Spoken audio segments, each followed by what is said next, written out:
Presiden Joko Widodo melantik Thomas Djiwandono sebagai Wakil Menteri Keuangan di Istana Negara pada Rabu 18 Juli 2024 sore. Thomas merupakan keponakan Menteri Pertahanan sekaligus Presiden terpilih RI Prabowo Subianto. Thomas nantinya akan bekerja sama dengan Menku Sri Mulyani di sisa masa pemerintahan Jokowi. Pelantikan Thomas sebagai Wamenku itu mendapat sorotan dari beberapa media asing. Apa kata mereka?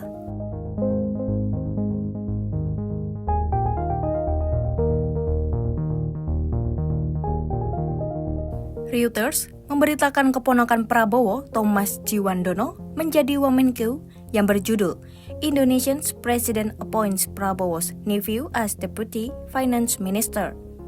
Media asal Inggris ini menyoroti pernyataan politisi Gerindra Sufmi Dasko Ahmad bahwa dilantikannya Thomas dimaksudkan untuk memperlancar transisi pemerintahan Jokowi ke Prabowo.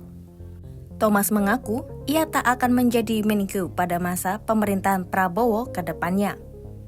Reuters menulis, Thomas berperan untuk menegaskan kembali komitmen Prabowo pada pemerintahan berikutnya terhadap peraturan fiskal dan menjaga defisit anggaran di bawah 3% dari produk domestik bruto.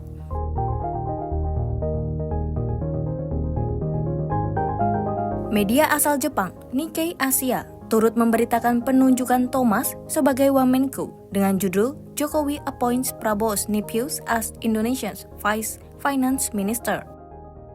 Nikkei Asia menyorot Thomas akan terlibat dalam diskusi antara Kemenku dan DPR mengenai anggaran negara Indonesia tahun depan. Anggaran negara yang dimaksud ialah rencana makan gratis di sekolah, relokasi ibu kota, dan program-program lainnya yang diajukan oleh Prabowo. Selain itu, Nikkei Asia juga menjelaskan penunjukan Thomas itu untuk menemani Sri Mulyani.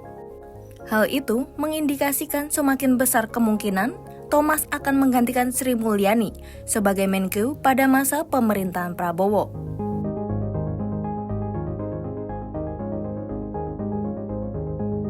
Kemudian, The Straits Times memberitakan Thomas dengan judul berita, Indonesia's President Appoints Prabowo's Nephew as Deputy Finance Minister.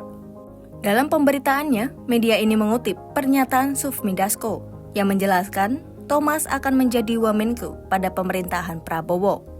Selain itu, media ini juga menyoroti janji-janji Prabowo saat presiden selanjutnya menggantikan Jokowi. Ada pula sorotan dari The Straits Times yaitu mengenai melemahnya rupiah sebesar 0,4% terhadap dolar AS pada Kamis 18 Juli 2024. Sehingga hal ini mendorong Bank Sentral untuk melakukan intervensi untuk meningkatkan kepercayaan publik.